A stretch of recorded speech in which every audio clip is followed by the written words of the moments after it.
ASHA workers union CITU ജില്ലാ സമ്മേളനം നടത്തി. CPM ജില്ലാ സെക്രട്ടറി എൻ സുരേഷ് ബാബു സമ്മേളനം ഉദ്ഘാടനം ചെയ്തു. ആരോഗ്യരംഗത്ത് ആശാപ്രവർത്തകർ വഹിക്കുന്ന നിർണായക പങ്ക് അംഗീകരിക്കപ്പെടേണ്ടതിന്റെ ആവശ്യകത ഉദ്ഘാടന പ്രസംഗത്തിൽ എൻ സുരേഷ് ബാബു ചൂണ്ടിക്കാട്ടി.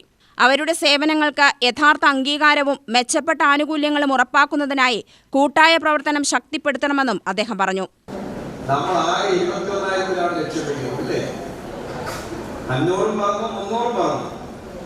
ആ 500, 300, 9,000 രൂപ എത്തിച്ചതായിട്ട്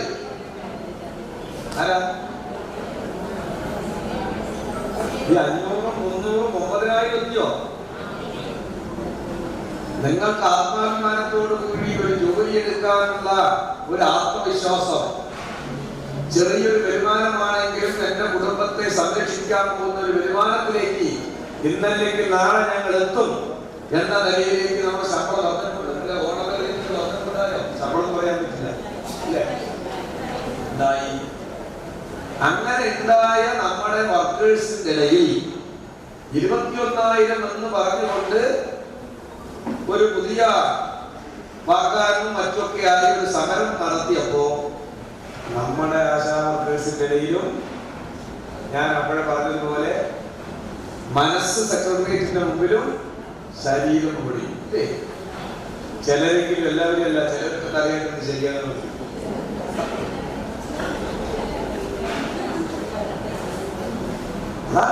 അതൊരു രാഷ്ട്രീയ ലക്ഷ്യമാണ്.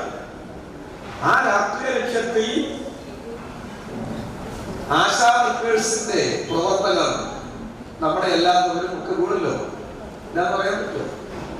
സംഘടനാ പ്രസിഡന്റ് എം പത്മിനിയുടെ അധ്യക്ഷതയിൽ ചേർന്ന സമ്മേളനത്തിൽ ആശാപ്രവർത്തകരുടെ തൊഴിൽ സാഹചര്യങ്ങൾ, അവകാശങ്ങൾ, ക്ഷേമം, സംഘടനാ പ്രവർത്തനങ്ങൾ എന്നിവ പ്രധാന ചർച്ചാ വിഷയങ്ങളായി. ജില്ലാ സെക്രട്ടറി കെ ഗീത സംഘടനയുടെ കഴിഞ്ഞകാല പ്രവർത്തനങ്ങൾ വിശദീകരിക്കുന്ന റിപ്പോർട്ട് അവതരിപ്പിച്ചു.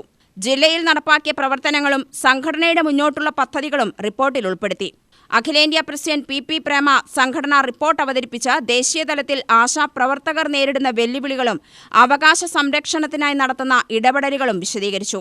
സമ്മേളനത്തിൽ A. Prabhakaran MLA, TK Achuthan, B. Sarala, Nitin Kanichery, K. Suresh, S. Sujith, M. Lathika എന്നിവർ സംസാരിച്ചു. ജില്ലയുടെ വിവിധ ഭാഗങ്ങളിൽ നിന്നുള്ള ആശാപ്രവർത്തകർ പങ്കെടുത്ത സമ്മേളനം സംഘടനയുടെ ഭാവി പ്രവർത്തനങ്ങൾക്ക് ദിശാബോധം നൽകുകയും പ്രവർത്തകരുടെ ഐക്യം കൂടുതൽ ശക്തിപ്പെടുത്തുകയും ചെയ്തു. CITU സംസ്ഥാന കമ്മിറ്റി അംഗം SB രാജു സ്വാഗതം പറഞ്ഞു. UTV news, Palakkad.